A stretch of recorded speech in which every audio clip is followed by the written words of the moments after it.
story. I was wondering, because you were saying when you lived in Togo, suddenly you had this feeling like there's more in life for me. But do you remember where you were when that feeling came to you, and what influenced that? Look, this is a question many people ask me, but I'm a firm believer that I believe there is destiny and there's also free will, you know. But I'm also a firm believer that uh, whatever that you ought to become is a seed within you at this point in time. So you can take a seed, for example, if you take nature as an example, you can take a seed and put it on a table for 30 years, it will never ever grow. But take that seed, put it in the soil, add a bit of water, and boom, it becomes Hmm. a seed. So my analogy then reflects to knowing and understanding what is inside you. Yeah, you may not know exactly what it is, but if you listen to the voice within, that tiny voice within, from what age, mine for instance, if I look back, already from my childhood, I was that child that asked very, very huge questions. So I was that student that challenged my philosophy teachers at school, on their Hmm. principles and ideologies. So already from those young ages, I could see, in my environment that my influence is actually, impactful. You know what I'm saying? Hmm. And that's when I started realizing. But hold on, there is something in me. I believe I can. If I can influence 10 people in my classroom, it means I can influence 30. And if I can influence 30, it means I can influence 50. And that's when I saw. I'm like, Yeah. no, look, I can be something greater. I can be something better. I'm taking this trip. And you felt like, if I stay in this environment, then that is not going to happen. So I need to leave in order to uh, follow my ideas. Yeah, definitely. Yeah. There is something about a comfort zone. There are many leaders, in history that what happened during their phases of transformation, most of them had to leave their comfort zone, they had to leave their family, everything they were used to, and step into a wild environment where they had to be shaped and molded by their circumstances, and they came out winners.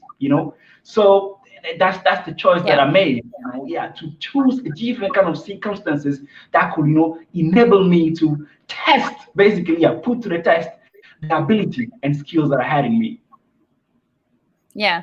And so, always with this kind of motivations, it's so inspiring to hear people like you, because you lived through it, right? You went on this journey, you left your country, you come from a poor background, you're successful now. But it's always, how to say, how do you make sure that when you tell a story to people, what makes them click? Like, what makes them, what do you tell them that makes them click to make this change inside of themselves? Okay. Because we can all listen to stories, right? But it's most of the time it's hard to really change from inside. So what do you tell people? Yeah. Look, first of all, I think it's really, really important that we understand clearly, we make it a point that change is start from a decision. The tree of change, what do I say? How do I say this? The seed of the tree of change is decision. Hmm. In the book The Instant Millionaire, written by Mark Fisher, it says that you do not become a millionaire when you have 6 or 7 figures in your bank account. You become a millionaire from the very second you decide to go onto that journey, to take on that path. And the commitment Hmm. that you make that decision, that's when you become a millionaire. So yes, I tell Yeah. story to people, but when you tell the story to people, the purpose of telling the story is not to impress them, not at all. It's not to even ask for their empathy, not at all. But it's actually to impress upon them that every single one has a mountain to climb in their life. My mountain Hmm. 10 years ago was to leave my country and recreate a better future for myself. But for someone else, their mountain is as simple as waking up on time at 7:30 a.m. every single day. You know, for somebody else, their mountain is to actually open their heart and love again. Mhm. You know, for Yeah. some And people, it's a their decision you mountain need to is make. actually, sorry, that is the delay. Yeah, sorry, come again? Some delay. Yeah. No, no, no. I think I say so, and that's really a decision everybody can make for themselves, right? Yeah. Yeah, exactly. So you make the decision, you make a decision and a commitment to that decision. Then you then ask for the support structure, the strategy, the steps to take in order for you to build a bridge between where you are and where you want to be. Yeah. Yeah. Yeah, that sounds very. I mean, I think decision making is very important in change, right? So that's. I was wondering, what was your biggest or hardest decision in the whole journey you made until now? Well, look, so let's that's a very it's a very tricky question you've asked me now, But I mean, I have an oath of truth, so I'm gonna try to to open up about it, but it's again not going too deep, You Yeah. know when when you are in a circumstance, okay, and you are traveling for survival, you are tested in many ways, and some of them are not always legal, you know. But Mm-hmm. this J-shaped organ, which is the stomach, it drives you in crazy directions.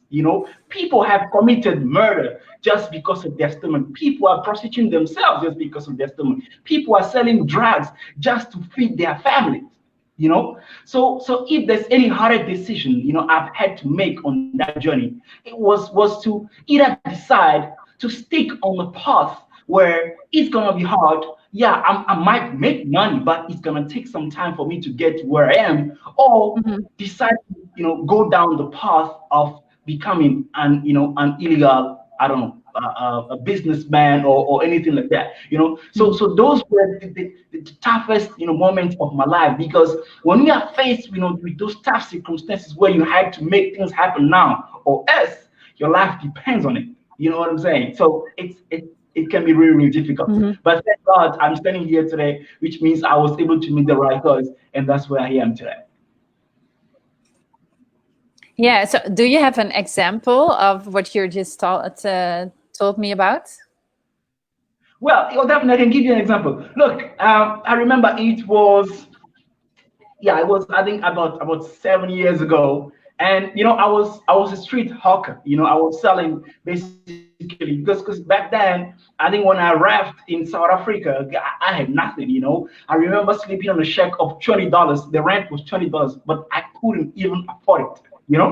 So I was a street hawker. I was selling cigarettes, and all those things just to survive. You know what I'm saying? Mm-hmm. And I remember being approached by this gentleman who wanted me to be involved in drug trafficking.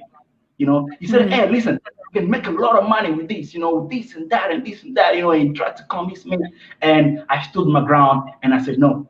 And guess what? Exactly 48 hours after that, a gentleman just walked up to me while I was on the stand, very dynamic, very energetic. Say, "Hello, ma'am, how are you? Come closer. Let me show you this apple and that."